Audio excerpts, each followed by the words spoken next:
Is that smoke, heat, carbon monoxide, kitchen, upstairs bedroom? And this is the problem with most interconnected alarm systems. They absolutely get your attention, but they do not really tell you what is happening. And that got me thinking, why do all interconnected alarm systems communicate exactly the same way? But before we get into that, there is another problem with smoke alarms that really stands out once you start replacing them regularly. Because when every detector starts sounding together, you are suddenly dealing with a wall of noise. And once the alarms have been silenced, you're left trying to work out which detector triggered the system in the first place. So what exactly have Kidde changed here, and why does this range feel different? Well, as you would expect, the optical alarm activates when smoke enters the sensing chamber, while the heat alarm activates once temperatures rise above 57 degrees Celsius. So far, pretty normal. But the way they go off is interesting. More on that in a second. Kidde have clearly spent some time listening to electricians and looking at the frustrations that come with replacing and upgrading alarm systems. And you can see that quite quickly once you start looking at the physical design. First up, these alarms are backwards compatible with older Kidde models. So if you're extending or modifying an existing system, you are not automatically replacing every detector in the property. But compatibility is only useful if the installation side has been thought through properly as well. Kidde have removed the flying lead arrangement and integrated the wiring connections directly into the base unit. So the wiring stays contained neatly within the base rather than disappearing back into the ceiling void. But one of the biggest frustrations when replacing smoke alarms is not normally the wiring itself. It is the state of the ceiling once the old detector comes off. You take the old alarm down and suddenly you are left with old paint marks, fixing holes, discoloured ceilings,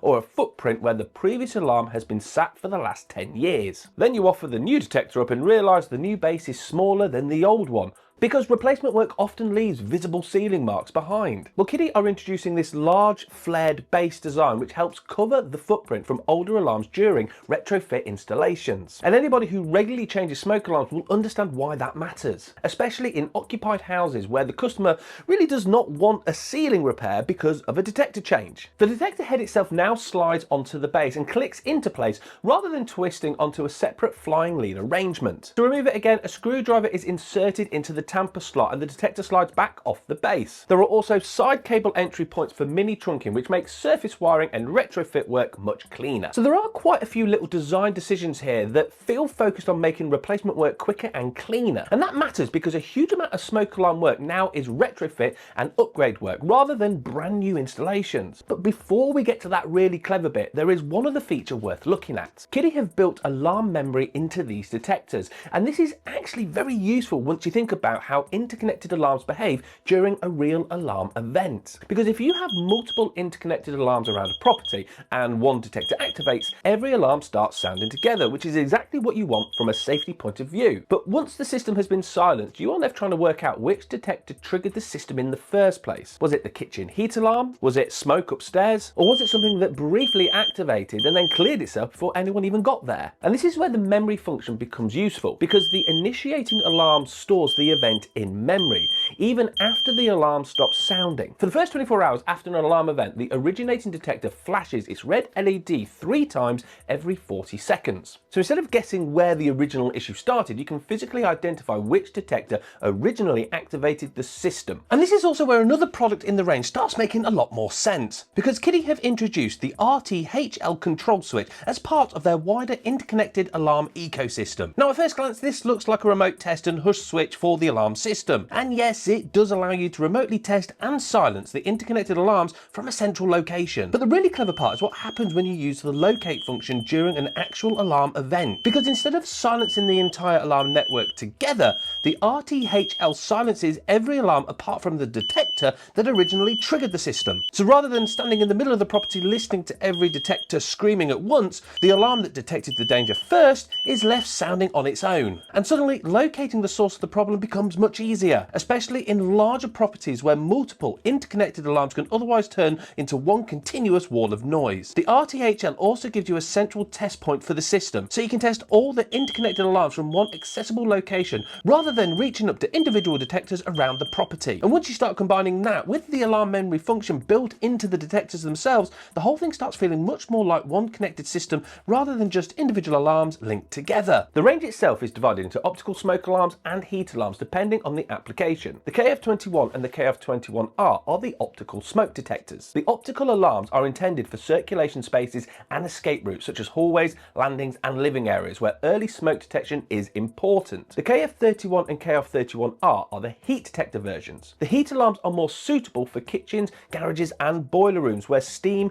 cooking fumes or dust could otherwise lead to nuisance alarms. The heat alarm activates once temperatures reach 57 degrees and above, rather than looking for smoke particles. Kidde then split this range into grade D1 and grade D2 versions depending on the backup battery arrangement. The rechargeable models use sealed lithium backup batteries for grade D1 installations, while the standard versions use replaceable 9-volt backup batteries for grade D2 systems. All of the alarms can then be hardwired together into one interconnected system with compatible Kidde and FireX alarms. The other thing worth mentioning is the warranty, because Kidde are backing these alarms with a 10-year manufacturer's warranty across the range, which in the rechargeable models is effectively the expected service life of the alarm itself. So what exactly is different about the way these alarms communicate? Oh, and while we're here, do we finally need to sleeve that interlink cable? Let's take an installation where you have detectors in the hallway, landing and kitchen, and a carbon monoxide alarm installed in the loft space because that is where the boiler has been fitted. With this system, if an interconnected carbon monoxide alarm activates, every alarm across the property switches to the carbon monoxide warning pattern instead. That is 4 quick beeps followed by a pause. And because carbon monoxide is a completely different type of emergency, that distinction matters. You are not looking for smoke. You are not trying to locate a heat source. You need to get occupants into a well-ventilated area and contact the relevant emergency services immediately. So by using a completely different alarm pattern, the system instantly tells occupants this is not a standard fire alarm condition. And when every interconnected alarm throughout the property repeats the same pattern, there is much less ambiguity about what type of danger the system has detected. And honestly, that is a very sensible way of handling a completely different type of emergency condition. Now, the sleeving question comes up constantly whenever interconnected alarms get discussed. So to answer it plainly, do you need to sleeve the interconnection? No, not on this one. That is because the interlink is carrying an extra low voltage signalling function between the alarms when the system activates. BS 7671 does not require sleeving on this interlink arrangement. So hopefully that finally clears that one up. There are some genuinely well thought out ideas within this range, particularly around the retrofit installation, alarm identification